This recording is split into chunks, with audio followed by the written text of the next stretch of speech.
Dari sekian banyak anugerah yang Tuhan berikan untuk manusia, satu yang merupakan anugerah terbesar adalah diberikannya kekuatan untuk memilih. Kekuatan inilah yang membedakan manusia dengan makhluk lain. Dan memang kekuatan ini hanya diberikan pada manusia, tidak pada makhluk lain yang sama-sama ciptaan Tuhan. Hewan dan tumbuhan tidak punya kekuatan itu. Maksudnya bagaimana? Sederhananya begini. Manusia adalah makhluk yang diberikan akal. Akal itulah yang digunakan untuk membuat pilihan, untuk merespon kehidupan. Hewan dan tumbuhan tidak diberikan itu. Mereka merespon kehidupan dengan naluri alaminya. Naluri untuk bertahan hidup. Ketika merasa tidak suka atau terancam, hewan bisa langsung saja melawan atau kabur. Intinya, ikuti naluri alami untuk bertahan hidup.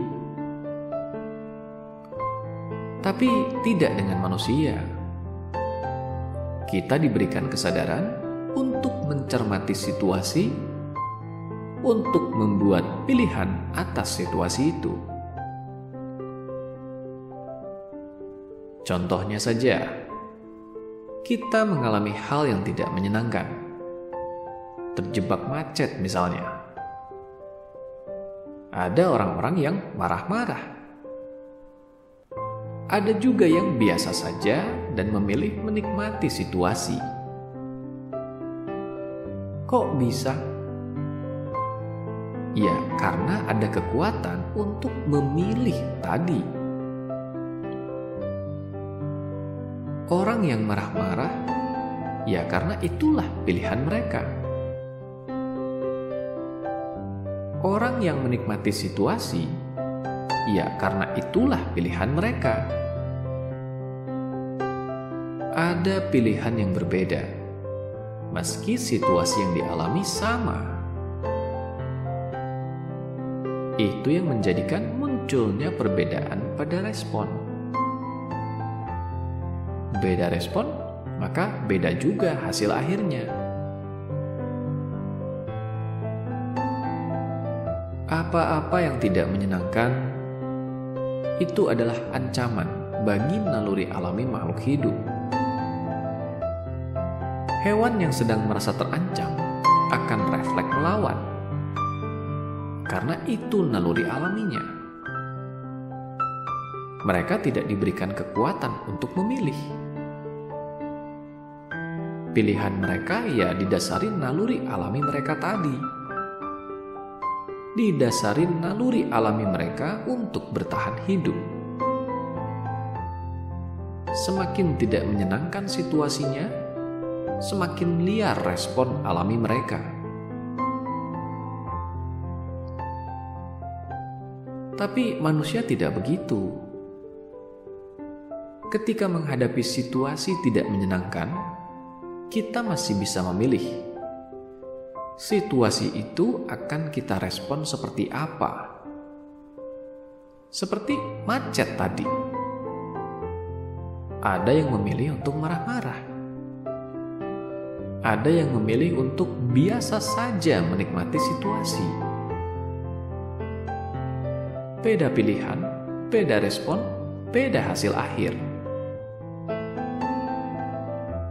Yang marah-marah mungkin saja pada akhirnya stres dan rusak kesehatannya. Yang menikmati ya biasa saja dan terjaga kesehatannya.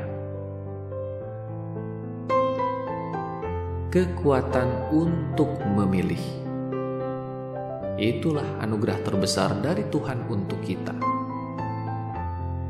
Sayangnya, tidak semua orang mensyukurinya. Tidak semua menggunakan kekuatan itu.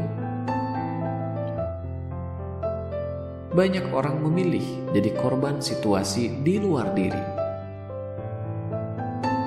apa yang terjadi di luar, maka mereka langsung merespon. Refleks begitu saja. Ada situasi tidak menyenangkan, langsung merespon dengan liar dan reaktif. Seolah itulah satu-satunya respon yang bisa mereka lakukan.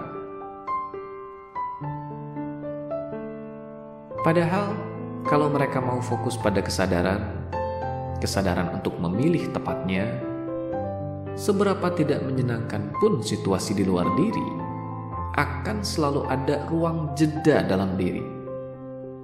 Ruang jeda untuk berpikir, merenung, dan memilih. Memilih situasi itu baiknya direspon seperti apa? Apakah akan direspon secara negatif? Yang tentunya harus bersiap juga untuk konsekuensi negatifnya. Atau akan direspon secara positif? Yang konsekuensinya juga bisa lebih positif. Mereka yang menyadari ruang jeda dalam diri adalah mereka yang lebih penuh kendali dalam hidup. Karena dalam ruang jeda itulah tersimpan pilihan.